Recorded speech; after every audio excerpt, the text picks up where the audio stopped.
Okay, so we're gathered here together. This will be our 11th session together.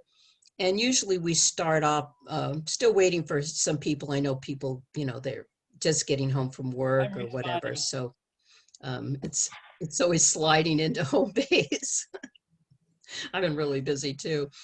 So we usually talk about a few things. And what I have found with my work, I've given this in 10 countries. Our program, as a program, we've been, our program's been presented in 70 countries around the world. It's been translated into 12 languages that we know of. Some people may have translated it themselves from the English version. And people just feel more at ease, I would say, being able to dialogue and have a conversation about these issues, because people are confused and they like I was raised in the era of the 70s. If it feels good, do it. Marriage is just a piece of paper. So all those cliches, they sounded good. Well, this makes sense. Why would I want to get married and stuck with one person? But if you sexually condition your brain to many people, of course, one person seems boring because you sexually condition your brain to those natural neural hormones, the excitement of the chase, the excitement of a new conquest or being with a new person.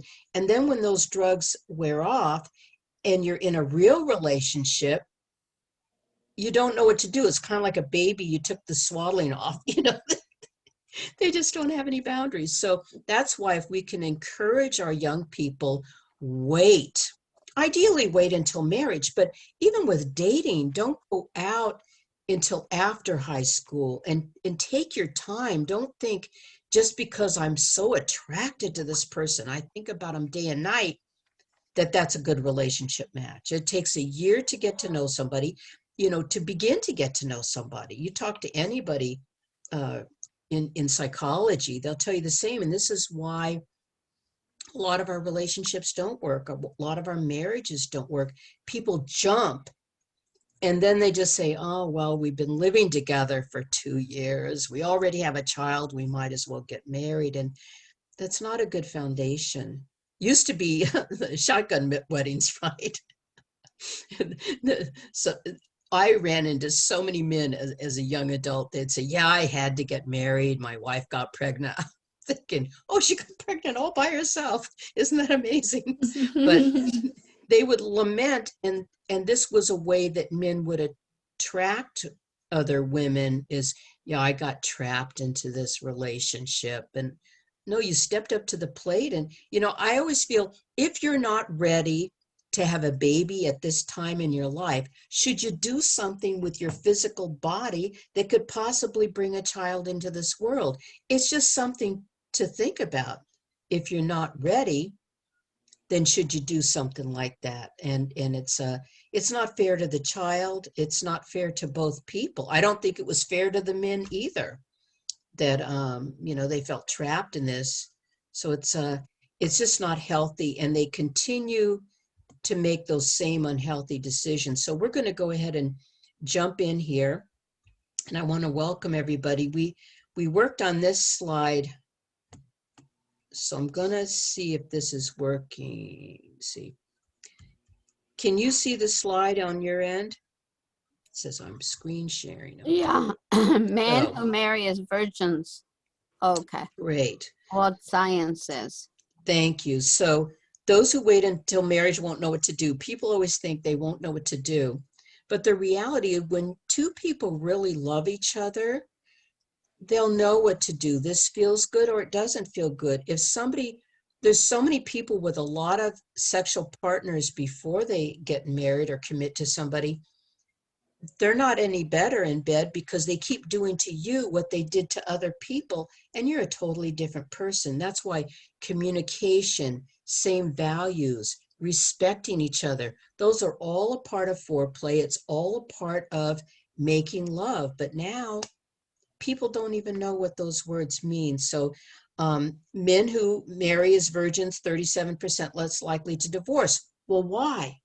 Maybe it's because, and research bears this out, maybe they value marriage that much, that they really think about this. It's not like, believe me, anybody who wants to have sex can have sex. There's always a willing partner.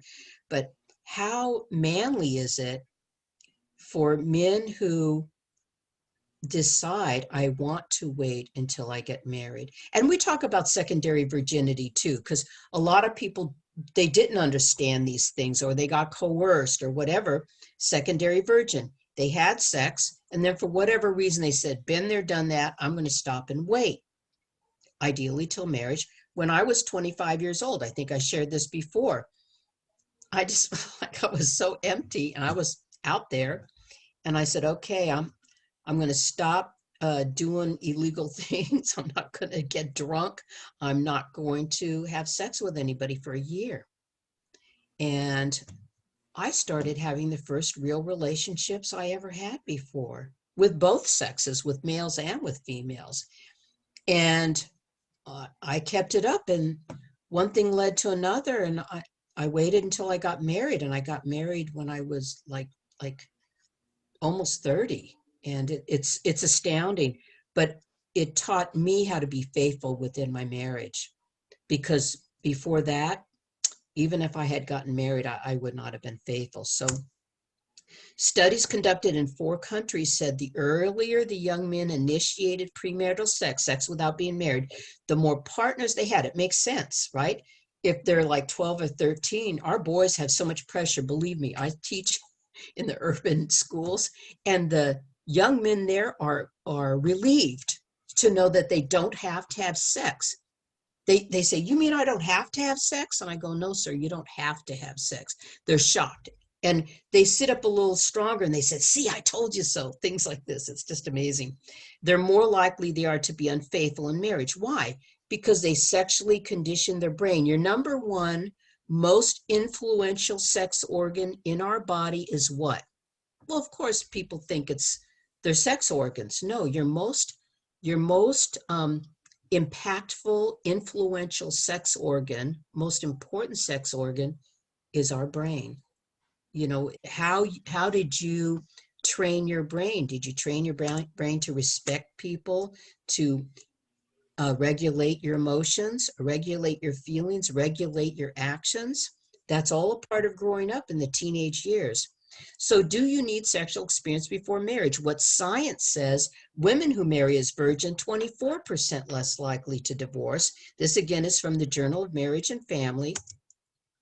This landmark study of 6,500 women married between 1970 and 1995 said premarital sex with just one partner other than their husband raised the risk of divorce 3 times higher. Now, you might say, well, this was a long time ago. I'm sorry, in the 70s, we had swinging parties.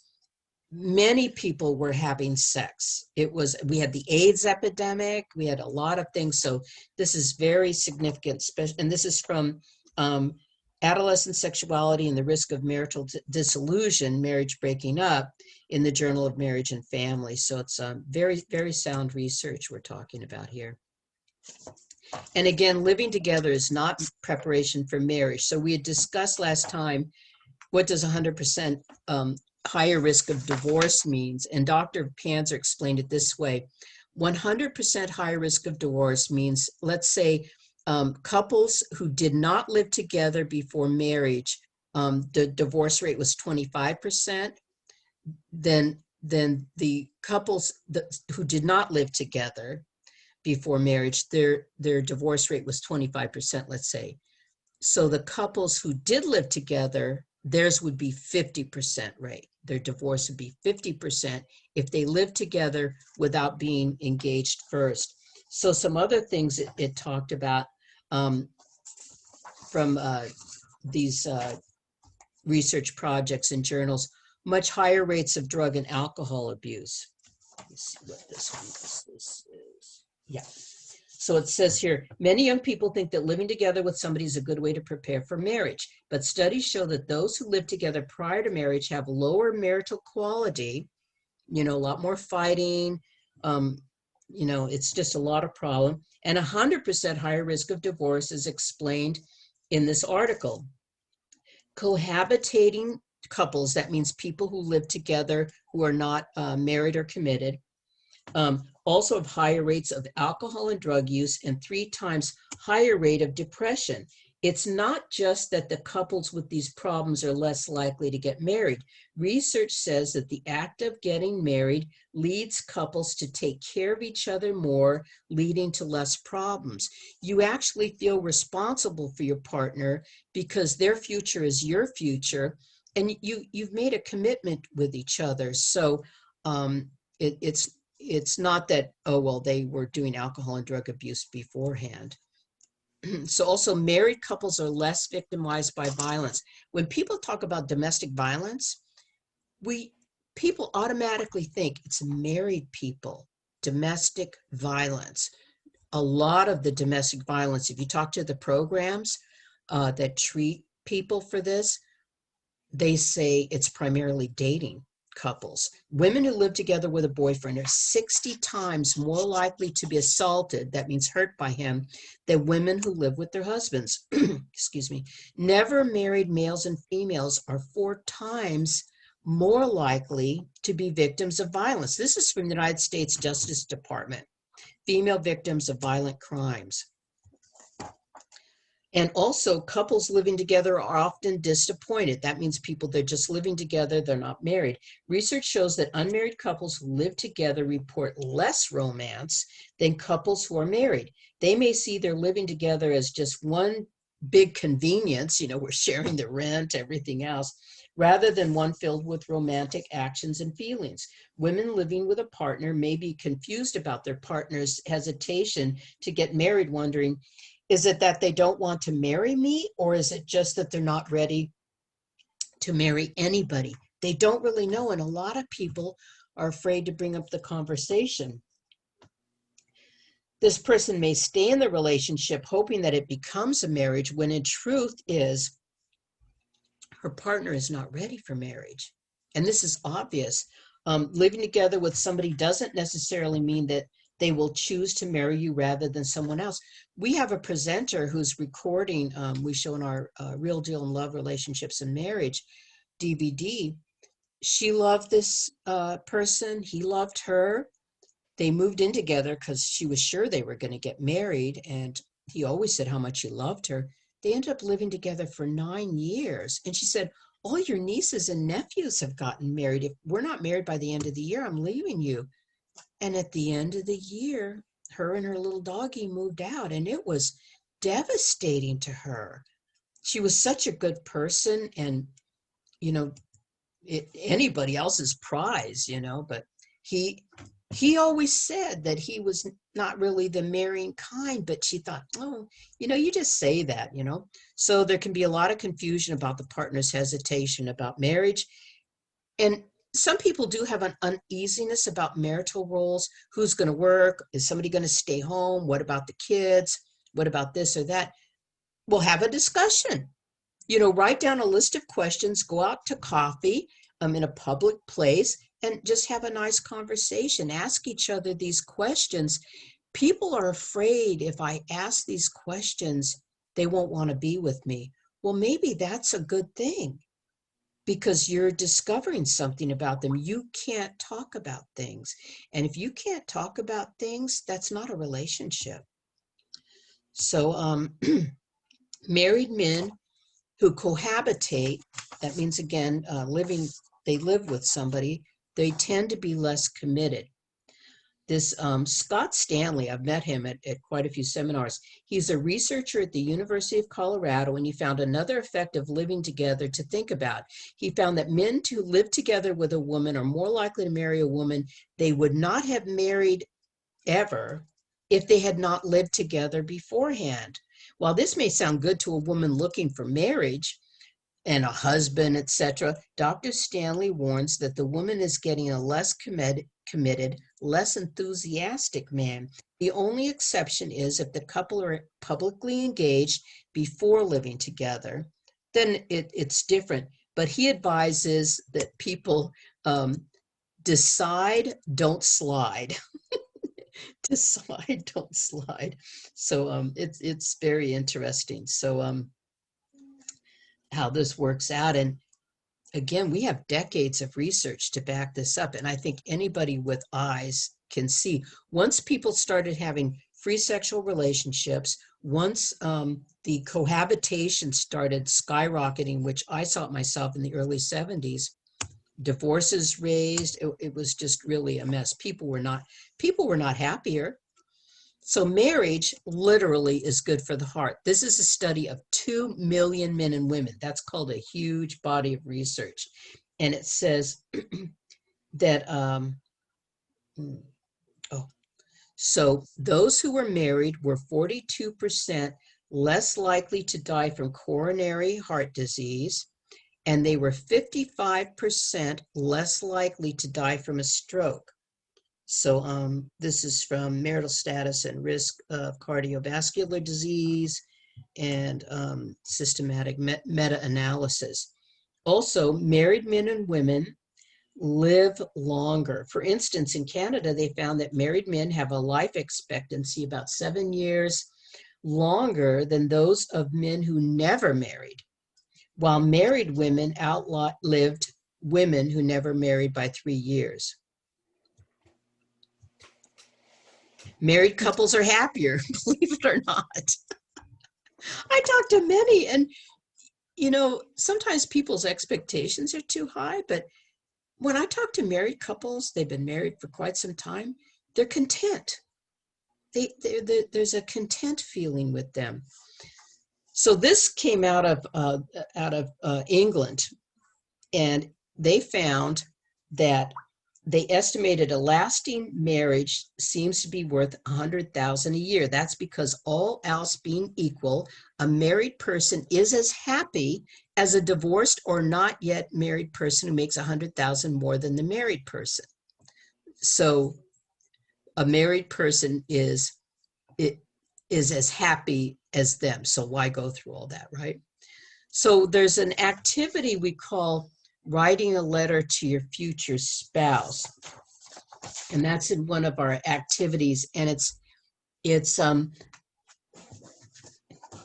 interesting because a lot of times when I did this in the schools, the students would think about what kind of person would make them happy. And I said, no, you're supposed to be writing a letter to somebody. They might be in the 7th or 8th grade. Write a letter to somebody. What are you doing in your life to make you a better marriage partner?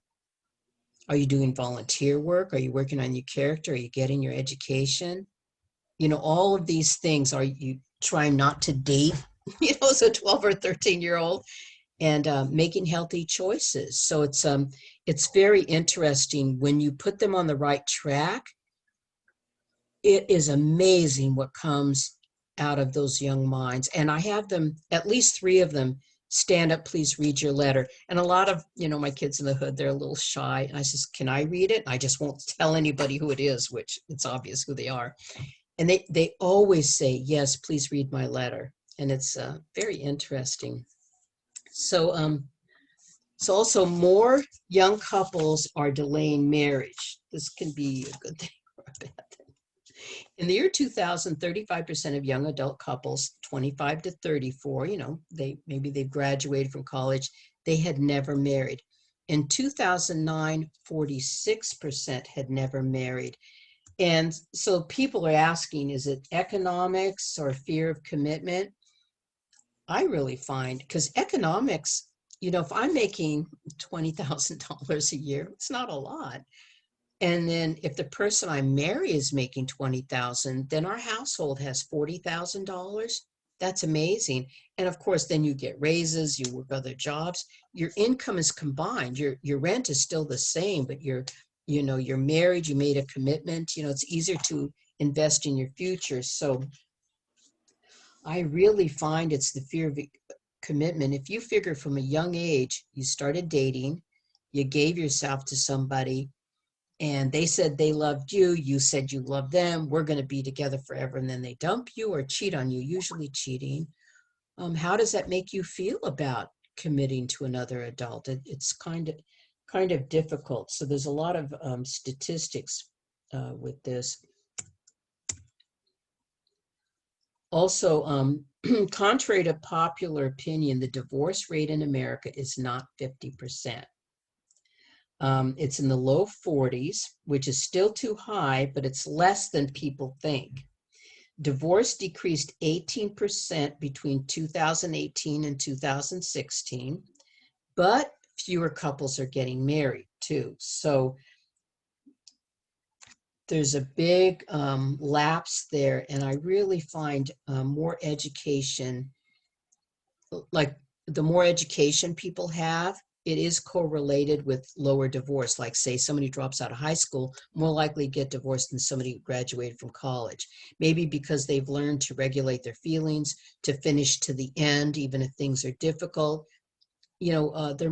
And they want to share their life with. When I speak in colleges, and these are young adults, usually from 21 to 30, and I find the majority of them, they're yearning for a committed married relationship where they could build a future together, and it terrifies them because they don't know how to get there. They don't know how to get there. So we want to give them not just higher learning with college, but actually more education, how to be a marriageable person and how to research and find. And there's a lot of information how to judge if somebody's a good person just through a questionnaire and many things. So, of course, hostile marriages are very unhealthy. That's why I always tell people you have to not only find the right one, you have to become the right one, but don't let your feelings override your good judgment. Oh, well, once we get married, then they'll be happy, they'll stop cheating on me, whatever. Ohio State researchers have studied the effect of marital stress on the body's immune system. Among couples showing high levels of hostility towards each other, their wound, that means their internal wound healing, like say if they got cut or they got hurt on the job, took 2 days longer than among couples with little animosity. The immune system is stifled. So even when they hurt themselves, it takes longer to heal. When they did blood samples, showed that hostile couples, like they're always angry and fighting, their immune system response was linked with a range of health problems, including heart disease, cancer, and diabetes. So it's really, really sad. So it's not just being in a marriage, but it has to be in a healthy relationship. So to reduce emotional and behavioral problems for your future child, because things are passed down. Kids think that's normal. That's what they do. So if you want to reduce the emotional and behavioral problems for your future child, if you want to lower the rates of drug use, sexual involvement, and dropping out of school for your future child, get married before you have children. Get married before you have children. Too many the out of wedlock pregnancy for teenagers has dropped significantly. But for young women out of high school and maybe out of college, you say, oh, I got my degree, I got a great job, these people are losers, I'm going to have a child, that will complete me. But think about the child. That child really, for stability, needs two parents, but again, it has to be a healthy relationship. So here's some more research. Most married couples are faithful. Married men are 4 times less likely to be unfaithful than men who are just living together with somebody. Married women are 8 times less likely to be unfaithful than a woman. If a woman's just living with somebody, after a while it just becomes, oh, it's easier to pay the rent this way. They're not really thinking about the commitment because nobody's made a commitment. There's no ring on her finger. Of married or previously married, 85% have been faithful. And this is from the National Opinion Research Center. So this is just fascinating stuff. Do you think you hear about this on the news? Do you see this in a newspaper? Do you hear this in a college class? Nope. Wish they did. So what are the factors that lead to successful marriages? What are the predictors? We don't want to get into a marriage and be afraid, oh my gosh, are we going to get divorced? What's going to happen? There are predictors for marital success. if people will take their time and really get to know somebody, they will see these predictors. One is they have realistic expectations with each other. They're not expecting perfection. They just, you can just be yourself. They have a positive outlook. So also I wanted to mention the attitude surveys of newly married or engaged couples can predict with 80% accuracy which couples will have successful, long-lasting marriages based on the past couples who took these surveys and divorce rates. So also positive outlook, okay, don't worry, honey, we can make this work. Oh, don't, it's okay. I understand why you're late. Positive outlook, not always picking at each other. Open communication. If you're afraid how your partner is going to react to something you say, how does that kind of stifle the flow of love? When you can just be able to communicate something without being afraid, oh, now they're going to be mad. Are they going to be mad I did this or whatever, over simple stuff? It's not a healthy relationship. Predictors of marital express success also is conflict resolution. Conflict is normal, but how do you resolve that conflict? Do you listen to each other, talk to each other, find a common solution? How do you resolve conflict? And again, these are things you would notice before you're married. How do you resolve conflict? Because you are going to have conflict, whether it's budget, work, time spending alone or with the kids, household chores. Religious orientation. it a lot of times it's active religious participation, church, synagogue, mosque, some type of religiosity. Sister Solja, she was speaking at a college, I think it was even William Patterson University. Years ago, I was listening to her. She was amazing. She was a rapper, and she said, I don't care who you believe in, Jesus, whatever, but you need to find a power greater than yourselves to answer to. And she was strictly, I call a little hood rat, with affection, and I went up to her and thanked her for, she's speaking to these high school students who are ready to enter college, and some form of religiosity. So does it mean atheists can't make it? No, not necessarily, but sometimes it's good to have some form of religiosity for those reasons. Anyway, they're predictors of marital success. Now, some people disagree with me, but I find this a valuable lesson, especially in high school. Part 4, we don't give to any of the middle school kids. I'm usually 9th or 10th graders, maybe more.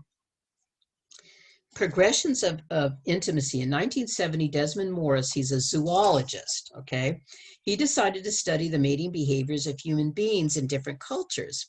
He found that there is a clear progression to physical intimacy between men and women, which begins with just seeing each other, eye to eye, and then eye to body, and followed by eye to body, then eye to eye contact, voice to voice, hand to hand, hand to shoulder. You're walking around like this, hand to waist. I mean, just think about it. When you see, Richard goes on, if you see two people walking down the street and the person has their hand on somebody's waist and they're walking right next to each other, don't you think that's a different relationship than if somebody's just got their hand around their shoulder? It's very different, right? Like it could be two buddies at a baseball game or something, but around the waist, it usually means an intimate partner. So then hand to waist, face to face, kissing, hand to head, hand to body, mouth to breast, touching below the waist, and finally sexual intercourse. So I would have these on the screen, and then I'll ask, a male and a female, go on the board and write these all down, put them in the order that you think they would come.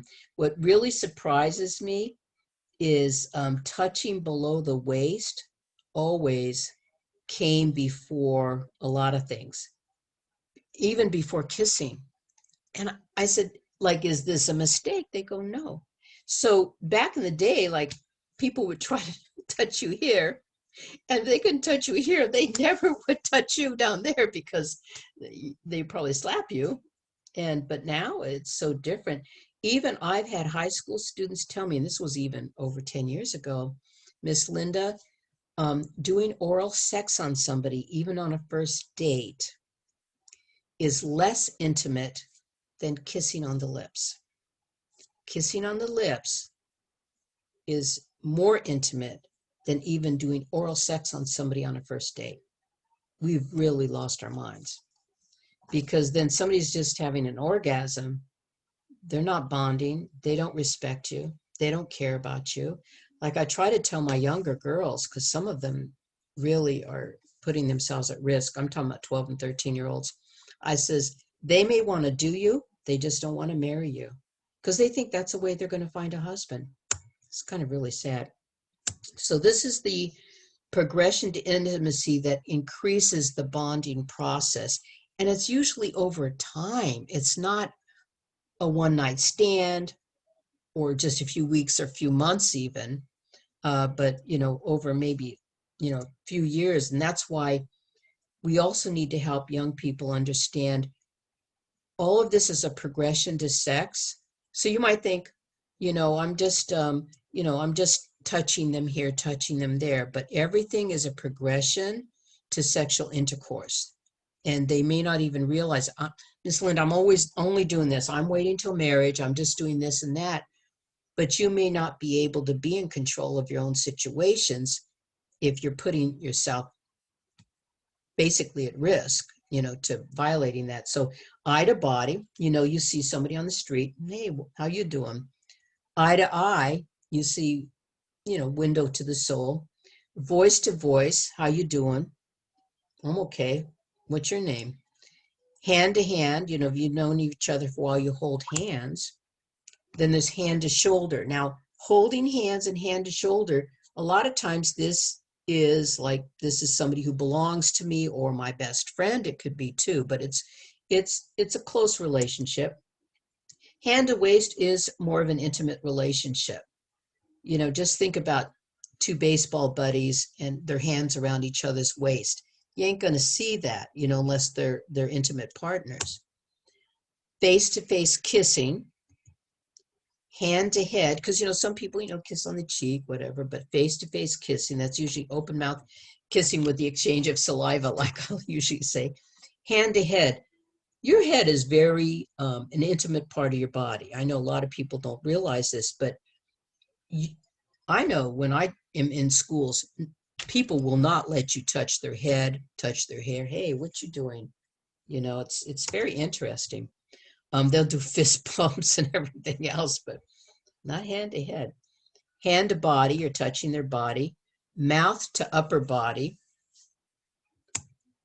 touching below the waist, and then sexual intercourse. So all of this, they may think, I'm just doing this, just doing that. It's important for our children to understand there's neurohormones that are being developed in your brain, and then pretty soon you're just self-justifying why, we might as well do this, because you're letting a teenager especially is letting their feelings and emotions make their decisions for them. And then they wonder why now this person is not speaking to them, because they got to do what they wanted to do.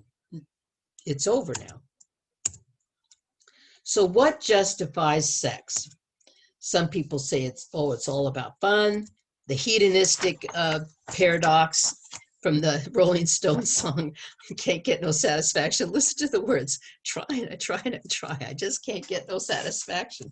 Yeah, because you're barking up the wrong tree, And so this is a view of Andrea Laventhal's, she's the co-author, and I met this woman, The Hookup Handbook, a single girl's guide to loving it up, who sees boyfriends as passé, that means old school.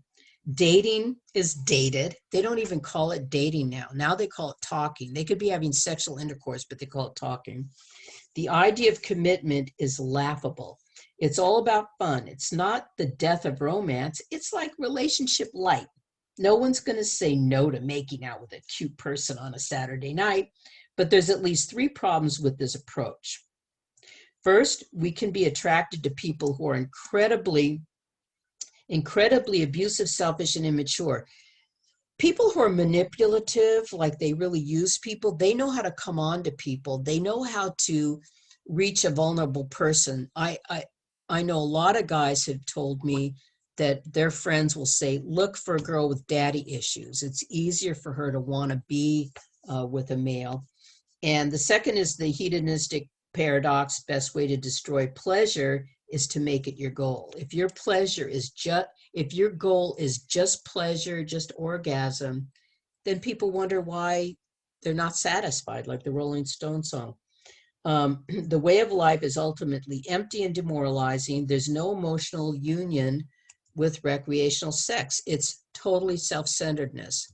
It's almost like a sociopath. So sex for love. Now there's another one. There's also people have sex for love. I think we can all agree this is a powerful motion to share sexual intimacy. You meet somebody that you're not just physically attracted to, but you actually have strong feelings about them. You feel this person is your soulmate. It's almost like they're reading your thoughts. So it's natural to want to share everything you have, including your body. The problem is sex for love is the changeability of emotions. What happens when, you had sex because you had strong emotions and now you don't have any emotions anymore? What happens there? How long do these feelings last? Like your feelings could have changed, but maybe the person that you're having sex with, they really feel this is going to go on and on and on. The average person falls in love 7 times in their life. The sex for love model ignores the changeability of emotions. Immediately after sharing the act of love, one of them begins to have anxiety about the future. That's so true. Whether they're male or female, they'll say, what does this mean? Does this mean we're in a relationship? I know this one college girl said she asked this of the person she had sex with. Does this mean we're in a relationship because we had sex in their dorm room? And the person stopped speaking to them and had nothing to do with them after that because she asked that question. So it's, anxiety about the future. What does this mean? And we're not having communication. Guess what? That means it's not a relationship. Do you think that maybe that person should have talked about those things before? Some people are addicted to love, like we call the romance junkie. Um, they become addicted to these short-term affairs. It's all about the chase.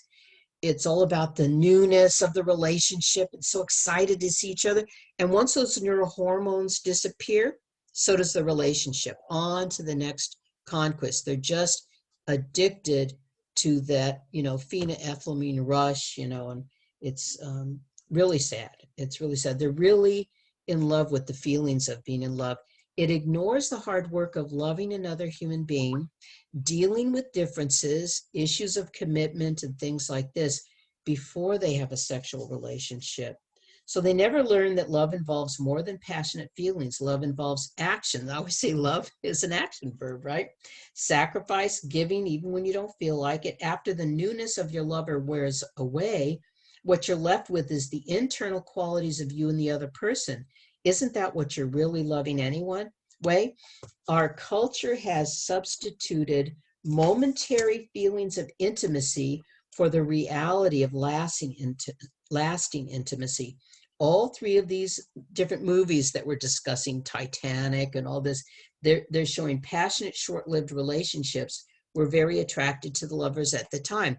So whether it was the English Patient, Snow Falling on Cedars, Titanic, all of them were like passionate, true love relationships. But the movie ends there. It doesn't talk about the lasting love relationship, building a future together, overcoming differences. It's just this immediate feelings of, strong emotional feelings. So sex for partnership and procreation, kind of can sound good on the surface, but for a couple who loves each other and are married, having children is a manifestation of their love between the 2 of them. If they have strong feelings but are not married, it can be more complicated because they haven't clearly made that decision, to be together in a lifelong relationship that includes children. So there's a lot more stress because the woman is always, especially the woman, she's wondering, how much support and commitment the man really has, or is she going to end up like a single mother? The man also, a lot of people just blame the male, but actually the male, he can feel tricked because they didn't make a decision to have a family together. She says, "Oh, guess what? We're gonna be a family," and he's going, "What? I thought you were on the pill." This promises I can keep. That's what happened to this young college couple. They loved each other and were having sex during high school. She always took the pill. She says, "I would never have a baby. I would just get rid of it and, have an abortion."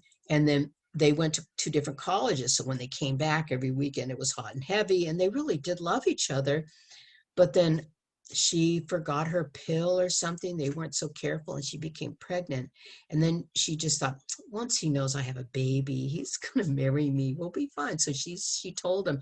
He flew into a rage. "But I want my degree. We're going to do this. We're going to do that. What? You told me you would not get pregnant." And she just thought, once the baby's born, he'll come to his senses. She was sure, right? The day the baby was born, he left town. He never saw the baby, never saw her again. And that's just so tragic. He was so clear to her. And a lot of men need to realize, like even your pullout game may be strong, but it's not something to depend on. Should we be doing something with our physical body that could possibly bring a child into this world? Like she promised she would have an abortion. Once she had a baby growing inside, she changed her mind. So and you will have to pay child support because they will find you through your social security number, and that you will be paying child support for the first 25 years of that baby's life, as long as they're in college. So undivided love is very different. I would argue that most people, what they really want is to find somebody they can totally give themselves to, and vice versa. If somebody's holding back something, like maybe they think a better deal is down the street, can you really be happy? If somebody says they love you, but they walk away from shared responsibility or the future, is their love really mature or complete?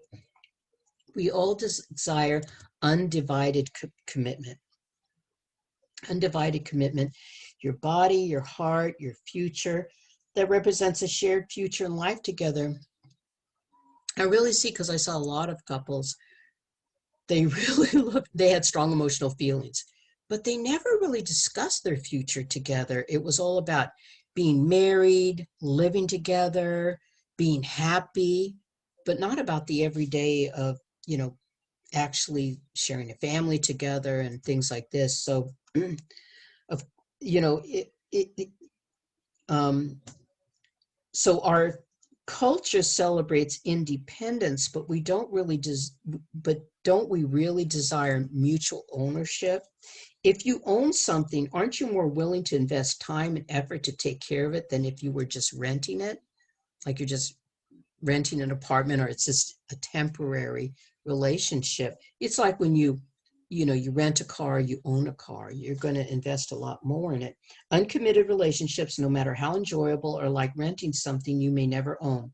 It's only when you make a decision to be totally committed that you gain ownership with the right to expect the same standard of investment from the one that you love. So pleasure, intimacy, procreation, and ownership are united only when both are holding nothing back, such as in a marriage. You want to protect the marriage. You want to protect the relationship by investing and communicating. So I'm gonna try to bring this up. This is Yvonne Harvey's story. Now, she's an amazing person. I really hope I can pull this off. But okay. So can you see this? Can you see this? It says real deal. It says Yvonne's story. No, you can't. In this documentary, we're sharing with you lots of information. So you can't see this. Let me see. It says I'm screen share. Oh, new share. How about this? Okay, now I got it. Okay. Okay. So now do you see Yvonne Harvey here? Yes. Okay.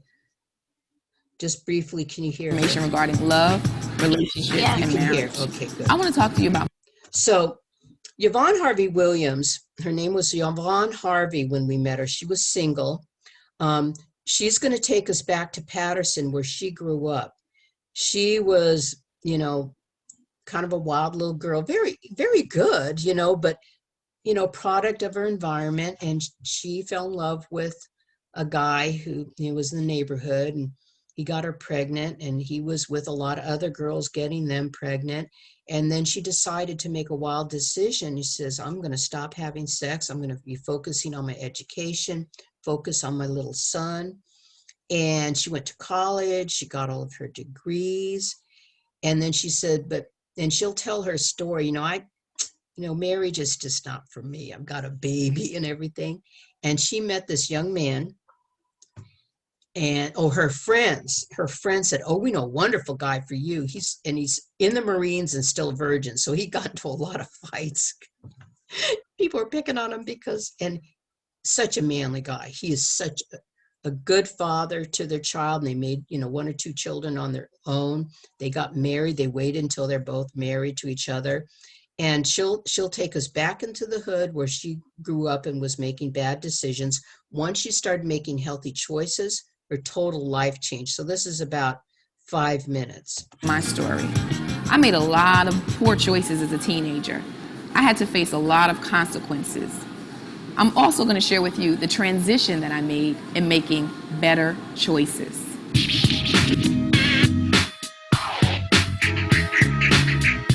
I dated my boyfriend, and we were young teens when I dated him. And the first time I had sex with him, the very first time, I got pregnant. It was so quick, bam. Next thing I knew, I was pregnant. Then from that point forward, I just want to say that my entire world went into this downward spiral. I had to end up leaving school. I couldn't pursue my college. You get morning sickness, you get afternoon sickness, you get night sickness, you can't sleep. My stepfather didn't want me in the house. My mother was upset that I was pregnant, but they tolerated me, so to speak. Then I ended up having to get social services, which was only $322 a month. Let's see, we're pulling up. This is a block that I lived in for about 15 years. Some of the houses are pretty dilapidated. Most of them are tore them down. I used to live down here a little bit more. Hey, what's up, Mixie? How you doing? How y'all doing? Hello? Huh? Just somebody. I used to live around here. We used to hang out in this building right here. We used to hang out all on the first floor, in the back of this building right here. But they tore that. It looked like they tore it down. I think it had a fire there. I would sit on this porch and we would play cards, smoke cigarettes and drink 40 ounces and do all that stuff, depressed and with a little baby. So this is it. This is it. My dad didn't live here, of course, because he wasn't in the picture at the time. I just grew up with my mom and my stepdad and my son. His dad was kind of in and out of his life, but it was hard. I mean, we struggled quite a bit. As a young person, I wasn't thinking about, I wasn't thinking about college. I wasn't thinking about work. I was thinking about taking care of my baby. How he's going to eat. How am I going to buy Pampers? What am I going to do? I'll see y'all later. I think all of my friends that I was with, all of them had several different babies as teenagers by several different other men, and there was no commitment. There was no child support, because what do you do when you date a man who doesn't have a job? He's a teenager. He's not working. Financially, he's not ready. And then my son's father wasn't there. He was out messing with other girls, getting other girls pregnant. We were living together and we weren't married. There was no commitment. He'd come over to my house anytime he felt like it. He'd leave anytime he felt like it. If he didn't feel like coming, he didn't come. It's just not a game. It's not fun. The most important thing in your life is the fact that you have to bring a new life in an uncommitted relationship with an uncommitted mindset, because you already are unstable. So your mind isn't even stable because you don't even know who you are, so. My mom, she had me when she was 14. By the time she was 18, she already had 3 babies by 3 different men. And I saw that. I grew up and saw that. Now, I didn't know my dad until I turned 16. I don't want to play the blame game because, of course, I'm accountable for what I do. But I really do think that if he had been in my life, if he was married to my mom, if we lived in a very structured home, I think that I probably would have been raised a little bit differently. I think I probably would have made a lot of different choices. And I don't think I would have been in a relationship sexually with an abusive man who did not care about myself or my family. You know, my father would have made sure that whoever was in our life was a person who was respectful, honest, you know, and was going to be in it for the long haul and not in it just to take advantage of his daughter's body. I needed a role model. I needed someone that I could look at and say, I want to be like so-and-so. So-and-so, you know, they're married. They're, you know, gosh, this is great.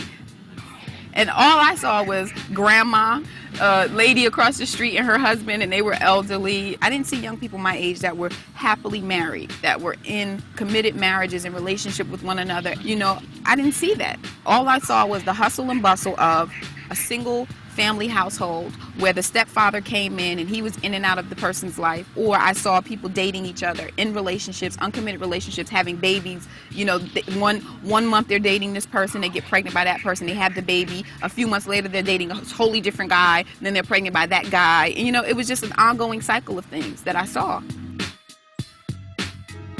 When I was in a relationship and I was single, and I mean, you know, and I wasn't married, and I was having intercourse and having sex with these individuals, I was looking for love in all the wrong places. I wanted them to give me something that they weren't even capable of giving me, because firstly, they didn't even possess it. You know, they had absolutely no desire to want to be in a committed relationship with me, and they had no desire to make love to me. They had no desire to love me. All they wanted to do was get some sex to feed that initial whatever it was that was going on in their bodies, and vice versa. We were lustful, we were in it, and then when they left me, I felt like so emptied out. A new beginning. Since I waited to be married and just experiencing what it feels like to wait, you're so focused. You're so focused on your goals. You're so focused. I did not date.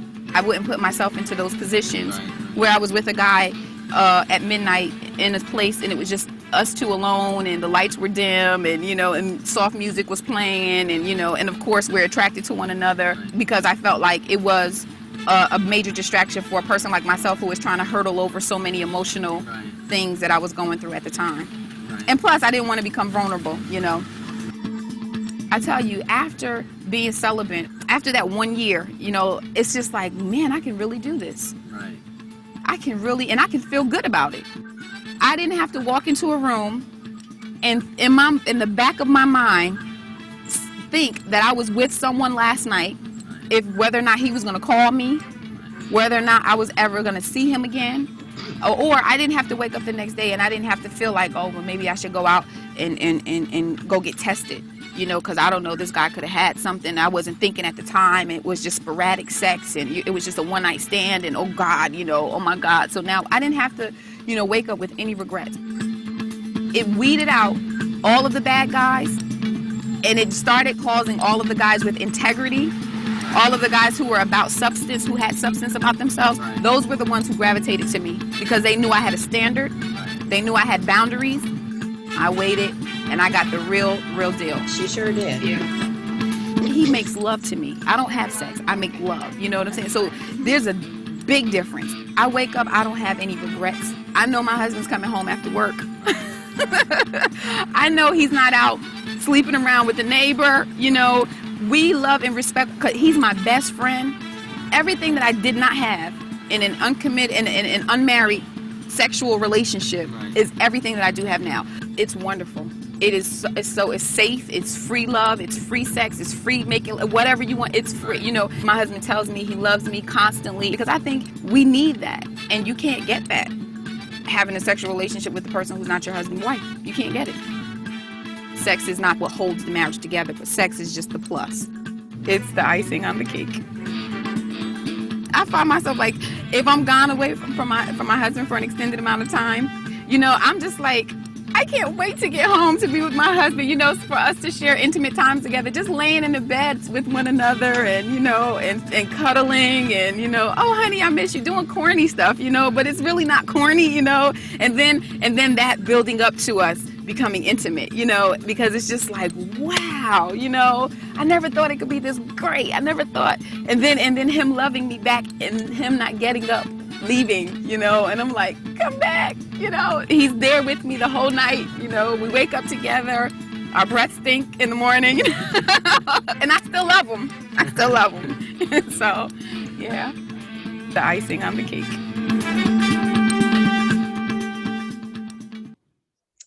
So, share that one. So what did you think about Yvonne Harvey's video? Anybody? Hey, Gideon. Very powerful. It is, right? I mean, it's timeless too. You know, when you go back there, like a lot of times kids wear the white t-shirts, it means they're not in a gang, you know? What do you think, Gideon? Turn on your, yeah.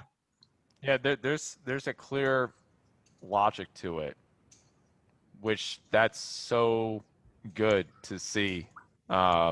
It doesn't lie to you. Yeah, and it's not just words, it's the actions, right? So that's very telling, right? Actions. What's the line? I think when you look at a picture, you see 1,000 words. When you see like an action, it's like 1,000 pictures, something like that. So very Interesting. telling, yeah. Yeah. Anybody else, some comments?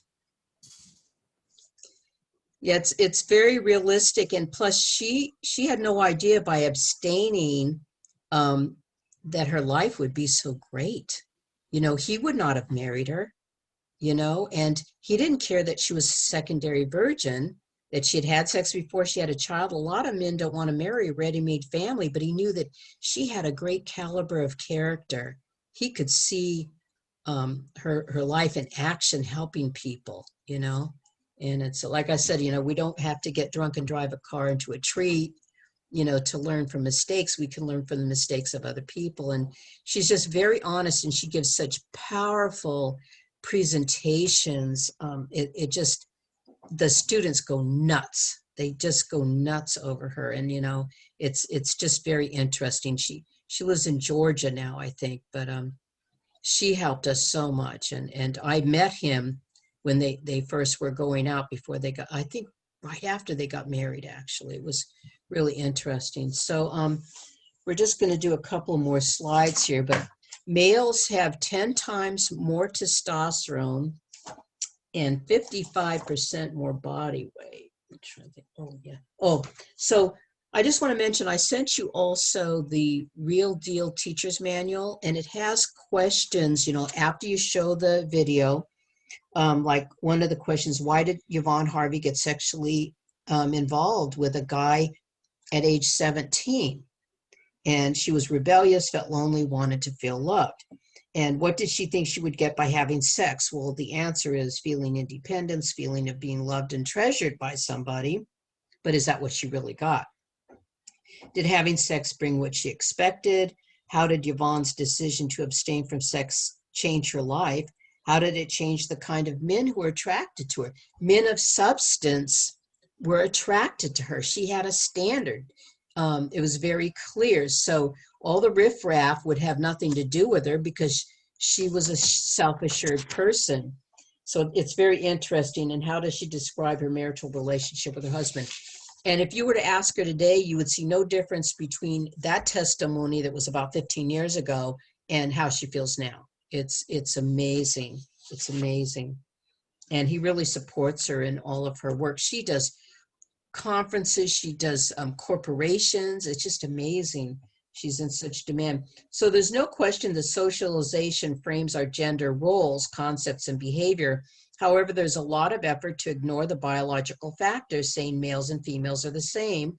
This is a mistake. We know testosterone has many effects, such as to build muscle strength, aggression, fight or flight, quick burst of energy rather than steady expenditure.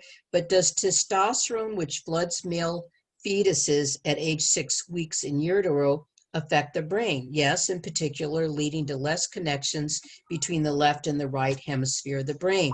Male testosterone also develops the part of the brain for sense of direction.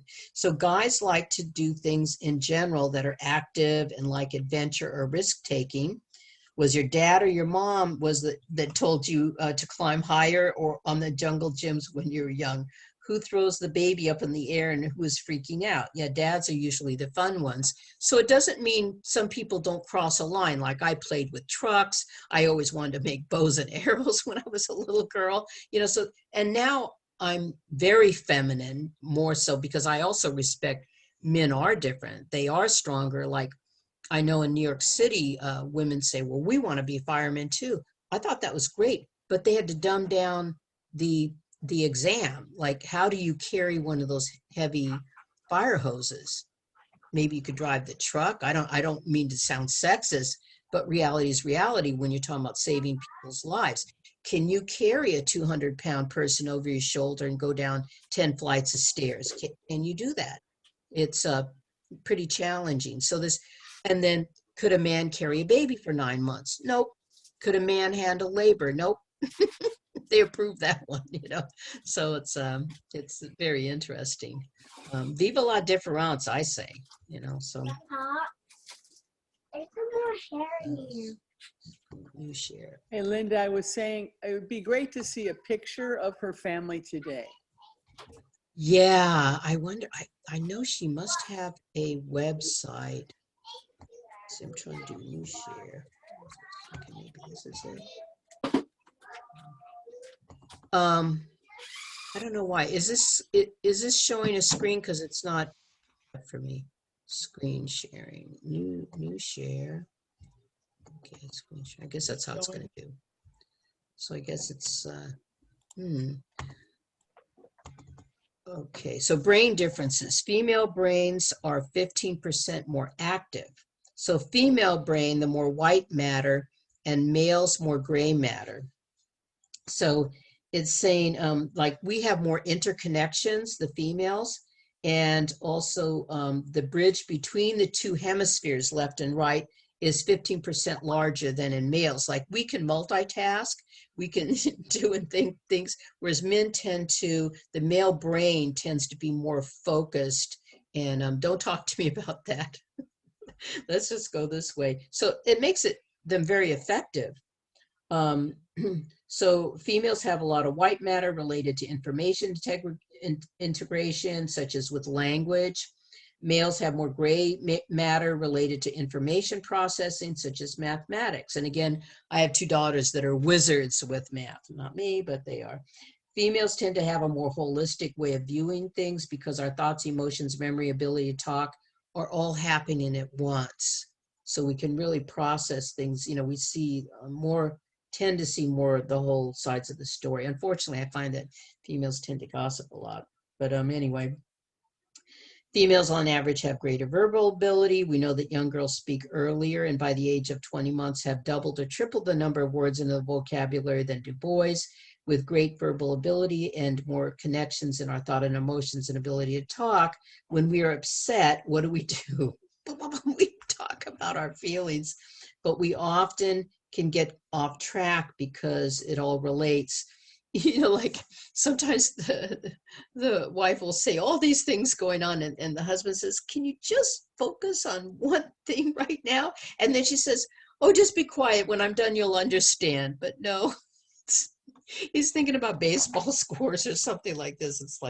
It's like information overload. So for females, it's good to ask ahead of time. I was hoping to get your attention for something. Is this a good time to talk?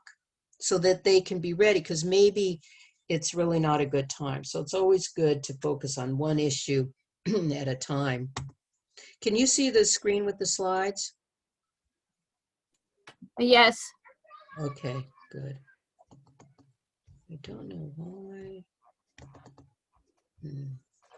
So, yeah, dads are the fun ones and the ones to be okay without our taking risks. But it's really the moms who are there to comfort us when we get hurt. And I do find that's changing a lot. I have 2 son-in-laws and they each have 2 daughters. And the oldest one is 5 years old. All the rest of it's like a newborn and a 4-year-old. And the fathers will work all day, leaving the house at 4:30 in the morning. The first thing they do is say hello to my daughter, their wife, and then they're picking up the kids, diapering the kids, hugging the kids. They'll sit there, watch TV, and they're holding the baby. You know, they just, it's just amazing, you know, how those lines can cross over. And then my daughters are, you know, they're teaching professionals. They can go out and work and let the father be on paternity leave, you know. So it's nice when we can, you know, utilize our best. But I feel the females do more of the nurturing, the patience, the teaching, whereas the fathers will take them, let's play soccer, let's do this, you know, and it's really great. You know, they get the best of both worlds. So male versus female, I met this educator too. What is her name? Yes, Lillian Glass. She wrote this book called He Says, She Says, and she identified 105 human gender differences, including body language, speech, voice patterns, speech content, and behavior. She writes that males tend to, see, she doesn't say everybody, tend to use conversation to assert their independence, self-reliance, and their superior status. Females tend to use words to make connections and show feeling. When told about a problem, males are often ready to offer concrete solutions. That's how I am. I'm very male in that way. A typical female response to hearing about a problem is to offer empathy and seek consensus. Well, what do you think? Males can often be sensitive about lack of trust or respect. That is huge, I'm telling you. Men need to feel trusted and respected, and it makes them more trustworthy and more respectable if you've chosen one with the right attitude. Females are often sensitive about not being loved enough. You know, that's where the romance comes in. It seems so fake from a male's perspective, but for no reason you bring a card home to her, or you're saying how much you love her and give her an extra hug. Writing a love note. My older couple, now my younger couple do too. They write love notes when they leave for work. The other one will find a love note out of nowhere or even tucked in their lunch, you know. So do you think these trends are accurate? So you can have a discussion about this. And again, the language here is males tend to be like this, females tend to be like this. And if you even look at jobs, I find a lot of times it's not that females were excluded or males were excluded. There's not as big of an interest. Like it's only recently that a lot more men are in the nursing field. You used to see just females with nurses. You would see a lot more doctors. Most of my doctors are females. Cardiologists, I mean, those specialists, you know. So this is a really great workbook. It's activity 10. So I did send you the workbook. Look at this activity 10. I usually, if I don't have enough workbooks to give to my classes, I'll copy the sheet. It brings up great dialogue. Let's see if it's in this book here. Yes, it's called Thinking About Male and Female. And it's on page 10 in your, you know, your relationship intelligence book. And I have so much fun with this one. So I'll ask the question and I'll let them write down.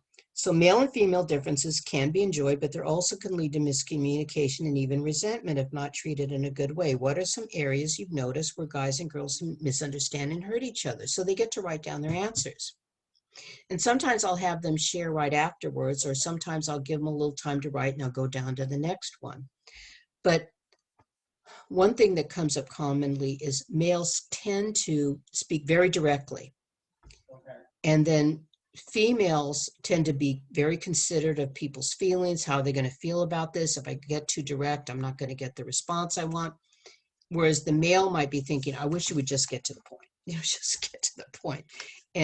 But female, I think it's more like female to female. They want to be careful because, boy, when females misunderstand your intent, they can just like attack. Right. Whereas guys, they can speak more direct. No, I didn't mean that. What, are you crazy? You know, and they can, you know, usually work it out.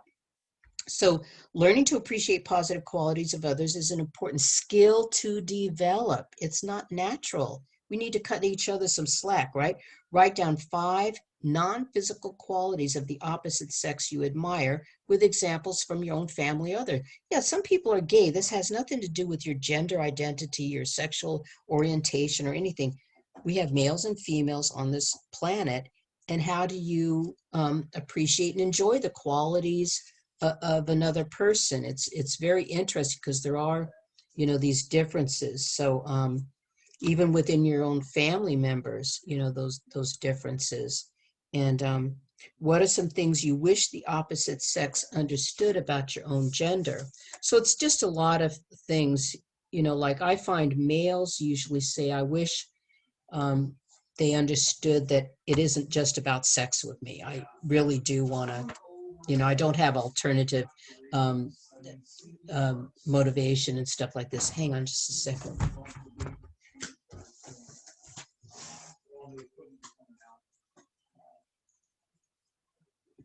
You can still speak just a little quiet. I'll shut my door.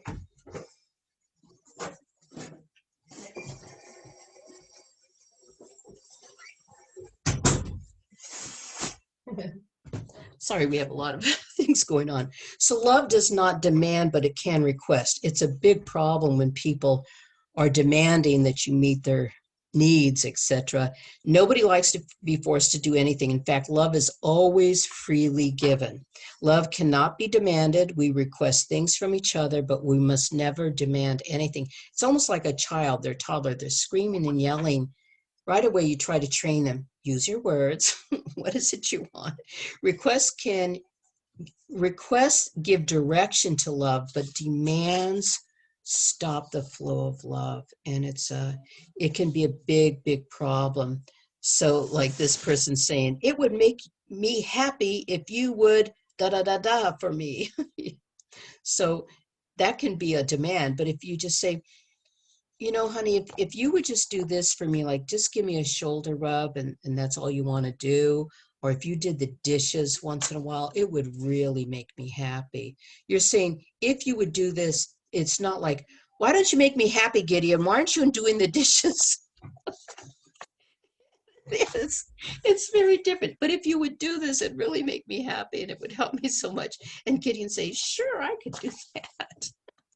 I would love to. Right? So we're going to finish up in a few more minutes, but the 5 love languages, and it's good to you can find these on the internet. Just say 5 love languages and it'll give you like a little survey, because sometimes you can say wonderful words to somebody and they just don't appreciate it because it's not the love language. Some people need to hold hands. They need little shoulder massage. Some people love gifts. Some people you can give gifts all the time and they're just never happy. And you go, well, I just can't make you happy. It's not their love language. Maybe they would much more prefer, you did something for them or you gave them words. Oh, you're working so hard, honey. Let's go out to eat. I'll treat you, quality time activities. It's amazing. Unless you do this, you may not even know yourself what your real love, your primary love language, how you respond. And once your partner knows that, it's just amazing. It's very liberating because that's all you have to do. You don't have to guess things anymore. You don't have to spend a ton of money. It's just, maybe they just want to sit on the porch and look at the sunset. So, like I'm not like that, but I'd rather go chop some wood. But, like saying you did a great job. Well, thank you so much. I mean, it's amazing. Oh my gosh, you washed my car. Thank you for helping. You did the dishes. Wow, that's just amazing.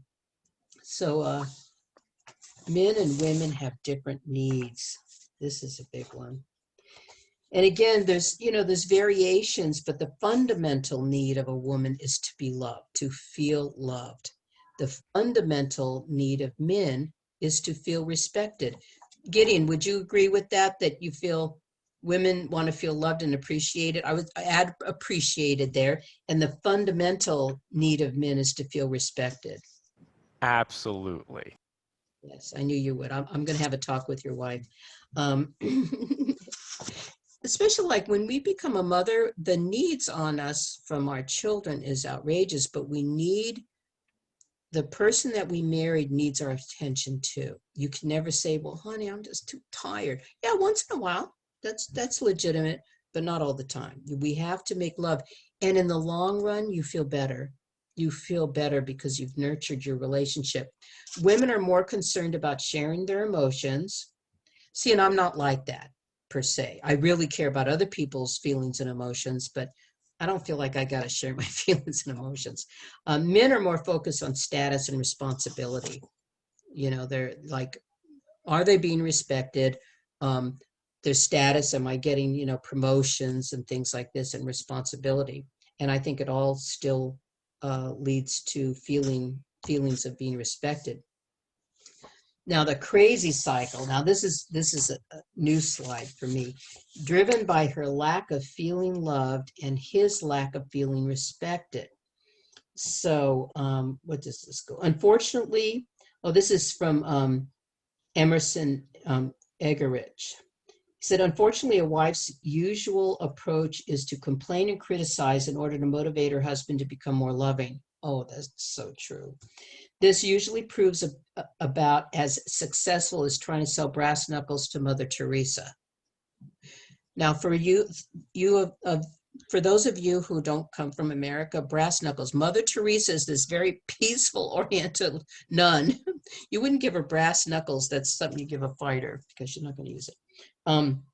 One husband wrote, I began to write down each time my wife said something that cut to the core of my being. I was amazed at how I felt my honor being attacked on a daily basis.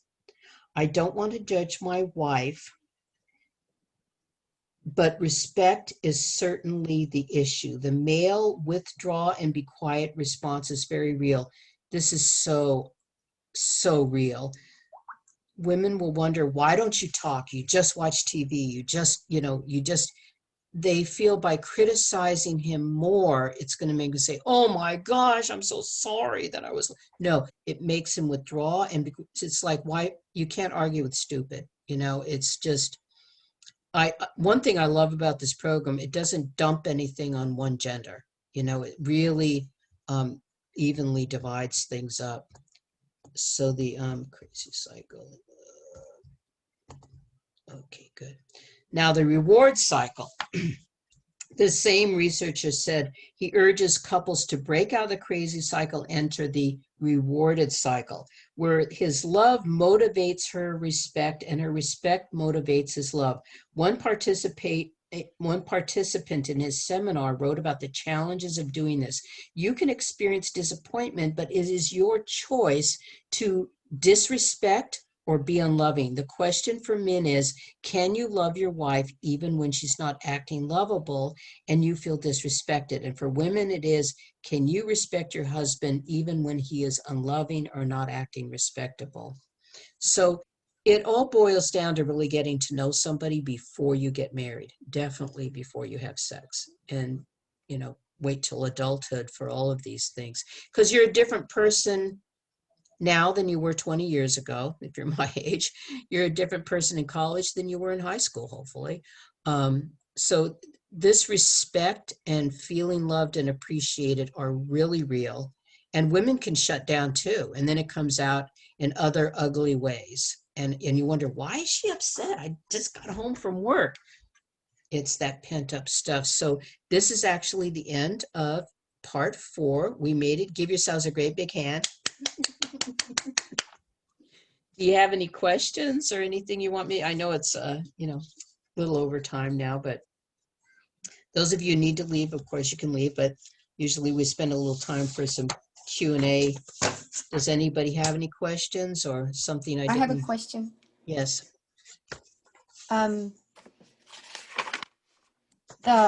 When this is for mostly teens, but you're talking about a lot about secondary Secondary virginity? virginities and stuff. The people who are living together for quite a while, how do you suggest those people? I'm into prevention. My whole thinking, whether it's drugs and alcohol abuse, relationships, marriage, everything's in prevention mode. I try to get to things before they get to that level. Mhm. And I don't directly counsel people. And people, say if people were in that situation, let's say I'm in a college, or maybe a teacher is living with somebody, that often happens. They're going to process this information on their own. They might think, I really felt something was not good, but this helped. I did have a teacher in a situation where he said, yep, me and my girlfriend bought a house together, and we're sharing the expense. We're not married or anything, and then the next year he said, well, the whole economy took a dive. I think it was 2008 or something, and now we can't sell our house, and she lives in one room and plays her video games all the time, and I live in another room. So later on, they were able to end the relationship, sell the house, or he bought her out, and he's in a wonderful marriage now. And he was a wonderful guy. And she obviously was not the right one. And he discovered this very quickly. So I didn't counsel him. I didn't tell him nothing. And I know it's a double negative, but he saw the writing on the wall rather than saying, well, let's try to make a go of this. He said, no, I need to get out of this. So that's my answer in a nutshell. I can't solve everybody's problems. I don't pretend to. This program has helped me make healthier choices. And I became a secondary virgin, at age 25. And I stopped a lot of bad behaviors. I hope that helps. So yeah, it's not confrontation. Well, we live with each other, we're happy. I said, good for you. There's nothing in here that we say is 100%. We have with the divorce 100% higher risk of something. It's just a fact. But there's nothing say, if you do this, you're going to do that. If you smoke a joint, you're going to become an addict and your life is going to be ruined. No. I've known people who've had 2 divorces, and then the third marriage is like wonderful. But ideally, it'd be nice if people could, discover these people when they're younger, learn those predictors of marital success, try to become a better person themselves. Anybody else have a question? Or even Rich, go if you have another one. That was a great question. Very good question. Sorry, it was kind of in that same vein of Richko's. You were saying that this was a teacher in one of the classes that you were teaching at. That's who it was? Yes, in a high school. He was just basically listening to your presentation and self-judging the whole experience in his life. That's a good thing. So it was great. Need to teach. Thank you. And now the marriage he's in is wonderful.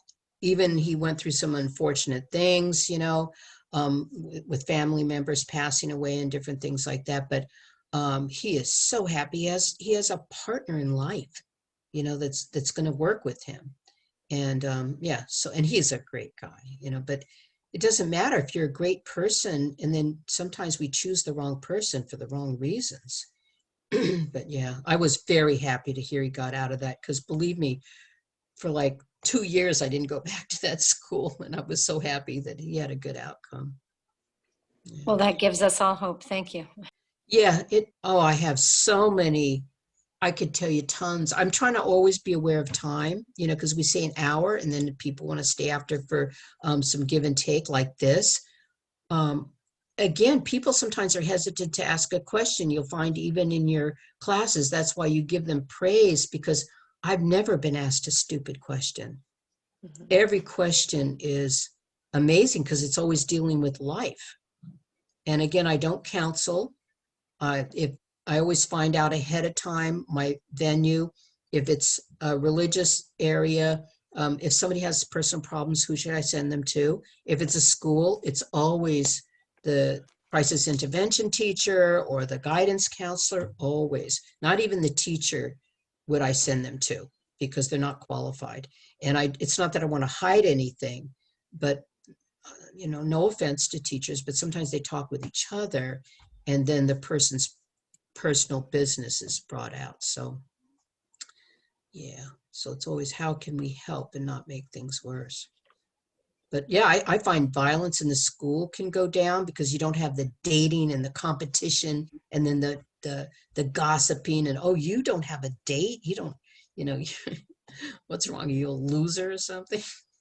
Everybody's on, and kids who are questioning about their sexual orientation or whatever. Hey, learn to be a kid.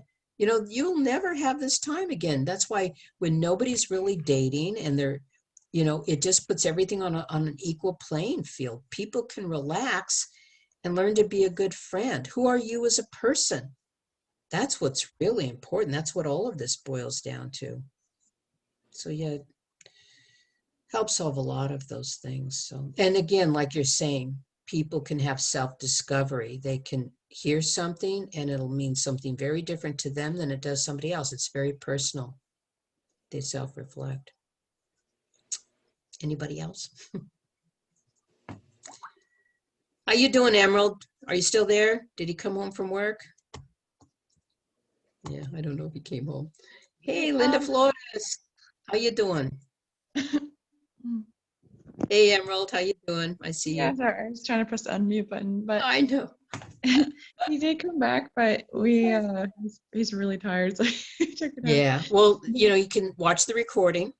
He's he'll like this, because he was asking He questions was about actually this. just asking about that. He's like, "Is it recorded?" That's exactly what he asked. He's like, "Is it recorded?" I was like, "Yeah, we can watch it later." He's like, Yes, "Okay, good." and then Bergie was kind enough to send a whole link of all the workshops we've had before. Believe it or not, I haven't watched it except for the first one, and I said like every sentence. So I apologize if I'm still doing that. I'm totally unaware of it because I don't think about myself when I'm presenting. I really think about the people that are viewing this. No, I think just the way you deliver the content is very well done. Like I Thank you. received so much information from you. See all those times you weren't able to, you had such a way to travel. I know you came to International High School the last day before they closed down with COVID and stuff, but it's yeah, and you just never know. Like I said before, I've had days where I felt like, boy, was I a loser. This was not good. And their evaluations were like off the hook. Like, you saved my life. I was going to do something stupid after school. I had a kid that said they wanted to kill themselves after school. Of course, I told the guidance counselor who they were and stuff. Even though they're anonymous surveys, I can usually tell who's who. And yeah, because even though they overcame it and they felt much better about themselves, it's always good that they know they have somebody to talk to. So yeah, so that's good. I'm glad. Anybody else? Linda? Hi. Yeah. Well, can I ask some personal questions? Yeah, if you want to do it personal here well, or no, I mean, you said you realize 25 years old, you want to change your life, right? But okay, if before you realize you need to change your life. If someone to come to you to teach this, you didn't really interested, right? Oh, if I had heard this, I would be so interested. I wish I had heard this in middle school because I was a very awkward person looking desperately. I really wanted to be loved by somebody. Okay. And I didn't love myself.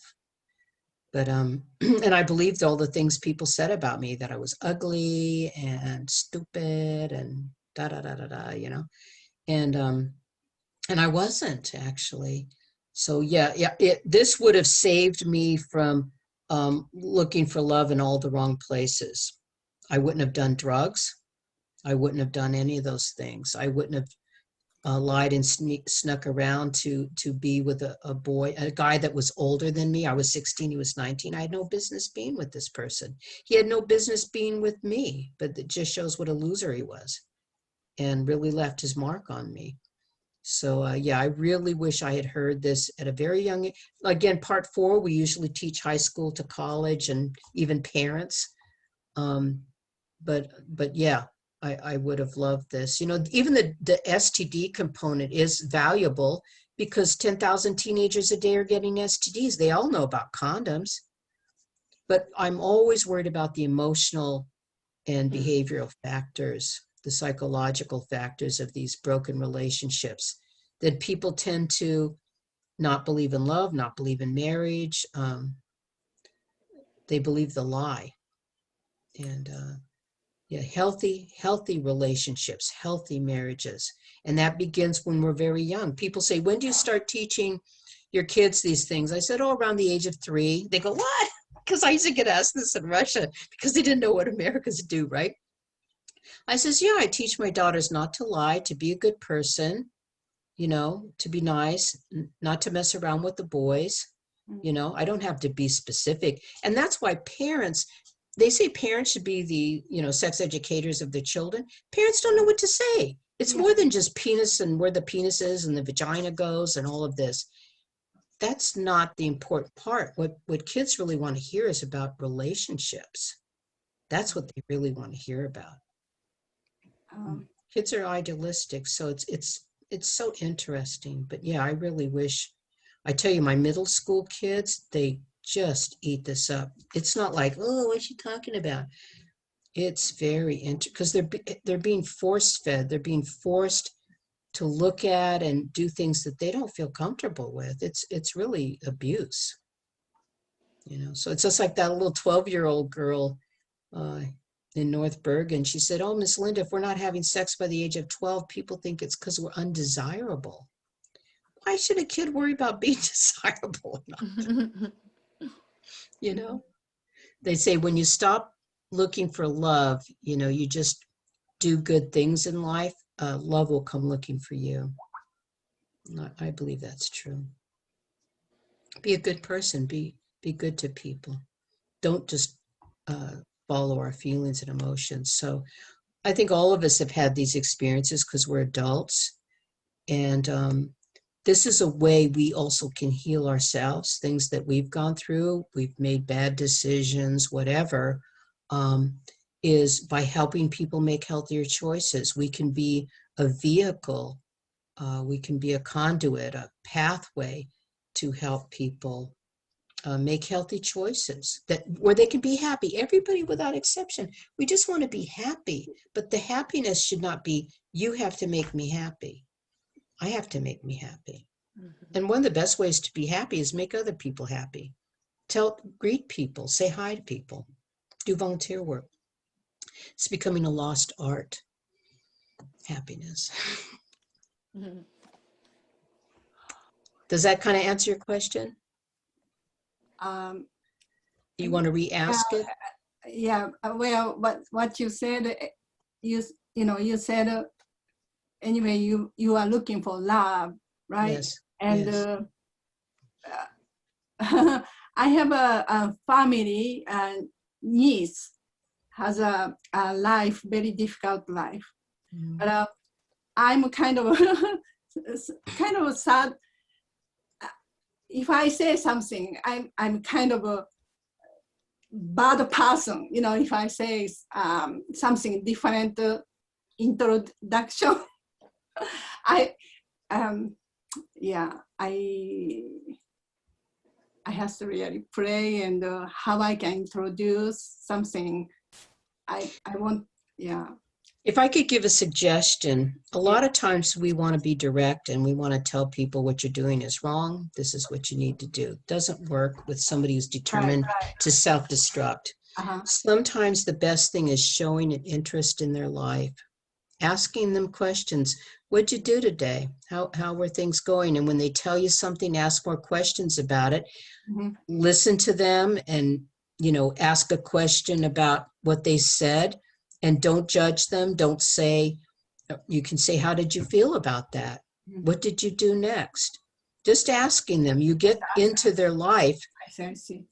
They think, and it would be true because you are interested in their life, but sometimes we don't understand their thought process, and they'll open a door that we can enter and discuss. Like myself, again, I don't do counseling, but to better understand something, I'll ask questions so that they can receive, because sometimes people have to give in order to receive. So they have to talk about their problems, talk about their life, get angry. And then I still show them respect and empathy, not sympathy, empathy. Sympathy will make you sick. Empathy, you understand. You can relate. You can walk in their shoes, if that helps. So that's what I find. And again, honestly speaking, some people are going to destroy their lives no matter what anybody says or does. How many people overdose and almost die? They take the Narcan with them to parties in case I OD, give me this. They know they can die. And next thing you hear, they die. They overdose. So I want to focus on people who want help, who want to do the right thing and become happy. That's where I want to focus my life. And I'm giving the information to whoever wants to hear it, you know, and I can see the attitude. And then, but because I planted a seed, I might see them 3 years later and they go, Miss Linda, you were right. You know? So, Thank yeah. you. Anybody else? So we finished part 4, which is great. And What about next, sympathy though? You were saying the difference between sympathy and empathy. Can you Yeah. elaborate on that a little bit sympathy more? is, oh, I feel so sorry for you. Oh my God, this is awful. And then empathy is, oh, really? Yeah, tell me more. What happened? You're showing an interest, but sympathy, sometimes, I'll give you an example. I was at a health seminar, you know, like into natural healing and all this. And there was a certain exercise, like it sounds funny, but somebody has a headache, you pull on their big toe and it helps to remove that headache because of what it's doing to their body. And I was being sympathetic. And what happened? His headache went to my head. And I knew it was his headache because I never had a headache like this. And I says, oh my gosh, I have a headache now. I didn't have a headache before. And he laughed and he said, that's because you were being sympathetic. You can't be sympathetic in natural healing. You have to show empathy. You're caring about somebody, but it's not like, oh my God, I feel so sorry for you. You know, so it's kind of like that. Oh, I felt weaker just saying that, because just like nurses, you know, or healthcare workers, doctors, sometimes they seem so detached, but that's how they're protecting their immune system, protecting themselves. They may not even realize it. I don't know if they realize it. That's the difference. Can you kind of feel what I'm talking about? Yeah, I Kind of am. understand the sympathy. Yeah. So empathy is more like feeling what they're feeling or just understanding. You care about them. You have a genuine care about what they're going through and interest, but it's not like, I feel so sorry for you. Oh my God, you know, I feel so sorry. I feel so sad. No. So even you can Google difference between sympathy and empathy, and they'll give you, but basically it's that. Sympathy, it really makes you weaker. Like even a sympathy card, I not really like those, even though it's called that.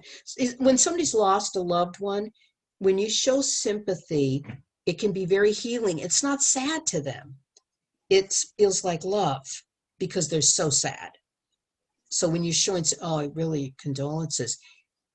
Some people are afraid to say anything when somebody dies in a family. Oh my God, because they're always sad. I'm going to make it sadder.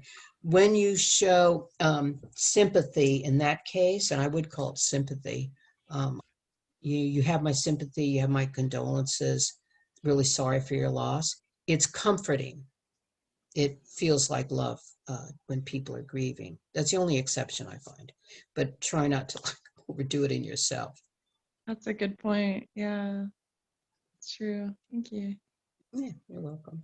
These are things just I've discovered, and also I do the research. I research things too. And even when Dr. Panzer, and I told you this before, even though I know he's careful, he takes middle of the road research, he doesn't take any extremes anywhere, I would still research his research. And I found like, oh my God, things are really much worse than what he's saying. But he doesn't, that's why if anybody wants to attack, he'll say, well, look at what this other research says. It's even worse. So that's why it's good. Never try to make things worse than really middle of the road. You're always safer.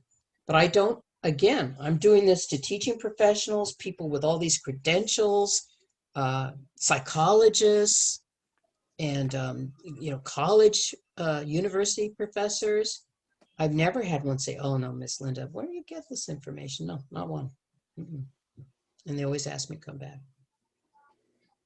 So it's interesting. So, it's not that you're a professional, you have all the answers. You're just a presenter. You're just presenting this program. That's why if I was to get asked something I'm not sure about, say, that's a really great question. Can I answer that next week? I'm going to look into it some more. And you do it with authority. You don't do it like a rabbit, headlights and say, that's really a great question. Let me think about this some more or look into this more. You don't feel like you have to know everything. You don't. You're just presenting this material. Anybody else? So, my captive audience.